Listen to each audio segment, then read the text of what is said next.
For the past 3 years, I've been filming 2 or 3 videos a week for my 2 YouTube channels, and in every single one of those, I've used a GoPro. One of these. On my car channel, I suction cup them to a windscreen, use a wireless microphone to talk about how a car handles. On my bike channel, that's this one, I stick it on my chin and then I talk about how the bike feels, and I also have one on my handlebars facing me so you can't see that I'm doing 298 miles an hour outside your local nunnery. But anyway, I vowed last year never to buy another GoPro product, because if you've owned one, you'll know they're about as reliable as your granddad's stiffies. They kind of just crash all the time, they overheat, you have to pull the battery out once a week just to reset the damn thing when it doesn't turn off. It's just a bit annoying. So I should have gone and bought the new DJI Osmo Action 4, but I didn't for various reasons. I went and bought the one that I've just dropped on the floor. Hang on. It's very professional, this. It's the new GoPro Hero 12. Now, I'm the only motorbike vlogger in the UK not sponsored by Insta360, so I get to choose my own cameras. And here's my motovlogging review of the new GoPro Hero 12.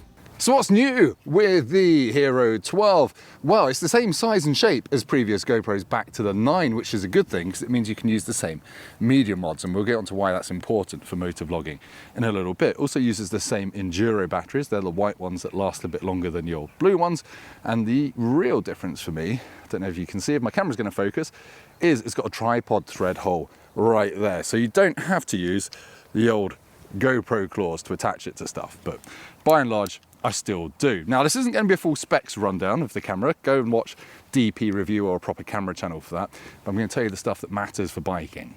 In terms of video specs, is a slight move on from the GoPro 11, and I've not owned one of those, so if you want an 11 versus 12 comparison, this ain't it. My most recent GoPro is a 9, but anyway, this can now shoot 4K video up to 120 frames per second, which means you can do sharp, slow motion stuff. I don't often use it doing motorbike stuff, but it's nice to know it can do it. The resolution maxes out at 5.3K at 60 frames per second, which means you'll get sharper, smooth video for most of your motovlogging stuff. The big thing for me though is that you can film in 9:16, which is vertical, which is your Instagram aspect ratio for Instagram Reels, without having to remount the camera. You can film vertical stuff like that, which is really quite cool because that means you don't have to faff about remounting it to your bike when you want to film some social media stuff as well as your YouTube stuff. Now, another big thing about this camera is it's got a reasonably square image sensor. I'm not going to get too nerdy, but what that means is you can film in something called open gate or full frame, as GoPro calls it. That means it records a nice big almost square image using the whole sensor. So in post, in Final Cut or Premiere or whatever you're using, you can crop in, so you can either choose to use that video footage vertically or horizontally, and that is quite cool. It's something I use on my main camera, which I'm filming this on, which is a Panasonic Lumix S5 II. One of my favourite features for biking is the linear lens with horizon lock. It's been on the GoPros for a few generations now, but to me it just seems better than ever. Basically what that means is I can roll the camera in that mode, and as it tilts, it keeps the horizon perfectly level. Look, camera's upside down, the footage is still level. I can do this and it stays pretty smooth. And what that means is you can stick this on your tank or another part of your bike, and it really emphasizes the lean of your bike as you go around corners. It's pretty cool. Other new features of the Hero 12 I don't use, to be honest, are the fact you can now hook it up to Bluetooth earpieces so you can record your audio into it using AirPods and things like that. It's also got HDR photo and video. Admittedly, the video is still in an SDR color space, so it doesn't actually really change that much other than the vividness of the colors a little bit in my experience. It's also got timecode sync, so you can buy 3 or 4 of these and they will all automatically sync up in your editor when you enable the timecode function, which is pretty neat. There's one other thing, I've forgotten it, hang on. Oh yes, and professional color graders will rejoice probably a little bit in the fact it's now got a flat color profile called GP log. So if you want to grade your own color, use your own LUTs, then you now can. Oh, that's a bit squeaky, isn't it? It's my new bike, I really like it. So what's it actually been like motovlogging with the GoPro Hero 12? Well, it's been a breath of fresh air, certainly compared to Crashy McCrashy face over here. I've not had to pull the battery out of this once to reset it. It's not crashed. I've been using it for a month, a couple of times a week, and it's been all good. It's also got snappier menus than the old Hero 9 that I've got, and you'd expect that because it's going to have a faster, better processor. Apparently, the menus on the DJI Osmo Action 4, I can almost say it, are snappier as well. Sometimes you do have to prod this a few times to choose a different lens option and things like that. And speaking of the menus, they're really, really good on this. It's really logically laid out. And I also like the fact that it doesn't throw you errors saying, oh, you can't use that resolution in that lens. It just grays them out as you go down the menu. So you can say, I want to film a 16:9, 4K on a hyperview lens, and it will show you what you can and can't use with each mode. Sounds straightforward, and it is, but it's very helpful, and it means you can spend more time riding and less time faffing about with your mum camera.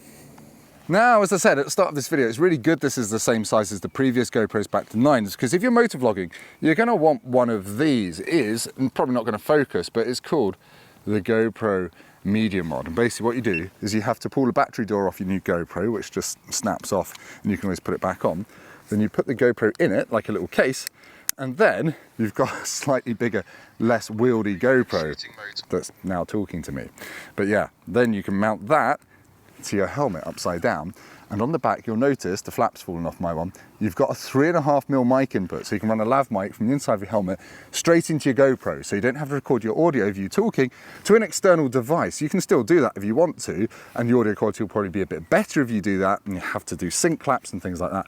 I can't be asked, I'm lazy, so I just plug my microphone straight into that via a Media Mod. That is about 80 quid, but if you've got a GoPro 9, 10 or 11, the same one will fit your 12. Good. Now, I should also point out that the ND filter size is the same on the 12 as on the 9, 10, 11. So if you bought some of these quite expensive ND filters to darken the image and do all that Peter McKinnon cinematic stuff, they will work on your 12 as well. Good. Double good. I've said good a lot. It's quite good. So what sucks about the GoPro Hero 12 from a motovlogger's point of view? Well, low light performance is my biggest bugbear. Once it gets kind of to dusk, towards dusk, image quality just falls apart, and apparently the Osmo Action 4 has much better low light performance than this, but when it gets dark that camera loses all of its image stabilization. The image gets really shaky, and it doesn't on this, which is why I picked this. The other thing that's a bit annoying is the widest field of view demands that you buy an £80 add-on called the something hyperview max blah blah blah.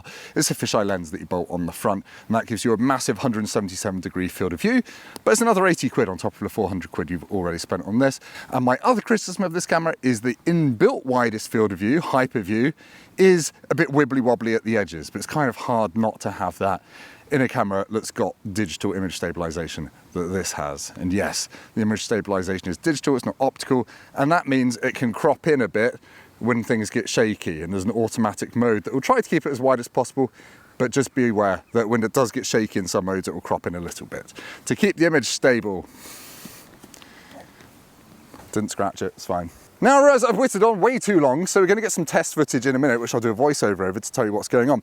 But yeah, to sum up, really, what I love about this camera, two main things. Number one is dynamic range, which if you're not a camera nerd, basically means it can retain detail in the sky and the foreground when you're riding along. So you don't get a blown out white sky or a really dark road. It's got much better compared to my Hero 9, and I really, really like it. The image sometimes looks a bit unnatural and a bit fake HDR-y, but I would take that over just having a plain white sky. The thing I like number two is the battery life. Unlike the things under your mum's bed, this can shoot for about an hour and a half in its highest resolution, and about an hour and 10 minutes, I think, in its highest frame rate mode. So yeah, it's much, much better than the GoPros of old, and these Enduro batteries work much better in cold weather than the standard ones. But anyway, I've waffled on too long. If you've made it this far, thank you. I'm going to jump to various bits of test footage that I've shot over the past couple of weeks. I'll narrate them and tell you what I'm doing, and you can decide for yourself whether it looks good. Bear in mind that YouTube compresses the absolute bejesus out of everything. I've been Tim, thank you for watching. Over to me doing a voiceover. Right, we're going to start by doing a bit of a walk around of a bike. I'm using this GoPro Hero 12 with the wireless mic. I'm just hand holding it, and this is in linear plus horizon lock mode. So I can tilt the camera, I'm tilting it massively, and it is just staying dead locked. And it's quite handy for walk arounds and things like that. This is in HDR mode as well, so you're getting some detail in the sky. It looks a little bit dark to me, but you can always adjust that in post. And this is what I mean. I've got a wireless mic on it, and look, camera goes upside down, image does not. It's mega. And this is with HDR disabled, and I've bumped it up to 5.3K. I've still got horizon lock on, and I've still got my finger in the frame. So yeah, this could still be quite a handy camera for doing walk arounds if the light is good. So in this shot, I've just slapped the GoPro 12 on a suction cup and I've put it in linear plus mode. So we've got horizon lock enabled, which you can only do in this lens mode. So it kind of keeps the horizon level through this series of shallow bends. On track, it would really show off the lean angle of the bike. But the thing is, the lens is just too narrow to really show much else that's going on. So you feel like you're crammed over the front of the bike. So it's not really an ideal use case on a bike. Right, so this is now in that full frame open gate mode at 5.3K, and this is as wide as it gets in that mode, and I'm not quite sure it feels as wide as in other modes, so I don't tend to use this. And as we get down here, we'll see how it copes in slightly lower light conditions. It will get a bit grainy probably as it cranks the automatic ISO up. This is all very boring stuff, but if you don't live in the sunlit uplands of Britain, then it's just worth considering that the low light performance on this camera, it gets very grainy quite quickly in my experience because it's got a small sensor. Also, apologies if the audio is terrible. I'm using the lav mic in my helmet and it's moved since I did a track day, and I haven't got around to reseating it, so you might not be able to hear me, or you might be able to hear me too well. There we go. Now it's dark under here. Does it look absolute dog shit? And again, this is the mode where I can, if I want to, crop it to go vertical for social media rather than 16:9. For YouTube, I can go 9:16. Lovely. Flexibility.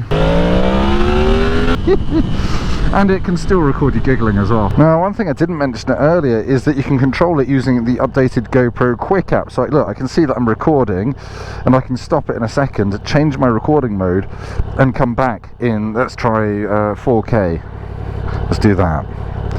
You can preview the footage on here as well, but then you have to do a Wi-Fi connection. That takes about 20 seconds to set up. I don't have that time. So there we go. I've just used the app to change to 4K 16:9, 25 frames per second in hyperview. Sorry if I'm not showing you loads of high frame rate stuff. I usually don't bother using it because it looks a bit unnatural, and I just like sticking an ND filter on. Oh. There's GoPro wheelies as well, which is nice. It's good that they've included that. If they could give me a firmware upgrade so I can actually hold on to the damn things and keep them going, that'd be great. So there we are, that's 4K 16:9 in hyperview. So you'll notice probably at the edges over here, it does get a bit wibbly and a bit fake. So I try not to use this. I tend to just use the one under hyperview, which I think is called super view. But again, this is an autumn October day, mid-afternoon. It's a bit grey, a bit dark under here, so how does it look? Leave me a note in the comments. Now just a quick clip from my second ever ride on my MT10 SB, and it was obviously chucking it down, so this is just an idea of how it looks on a rainy British day with not too much light about. I think it still looks pretty good. It's getting all the reflections off the road, all those ray traced reflections. I think this is Unreal Engine 5. Oh no, wait, this is real life.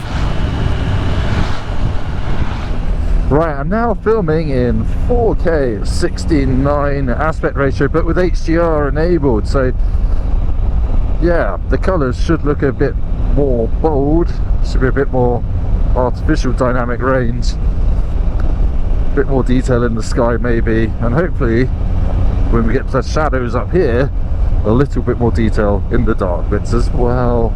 It's worth noting that putting your GoPro into HDR does restrict your frame rate slightly, so you can't do slow-mo in HDR.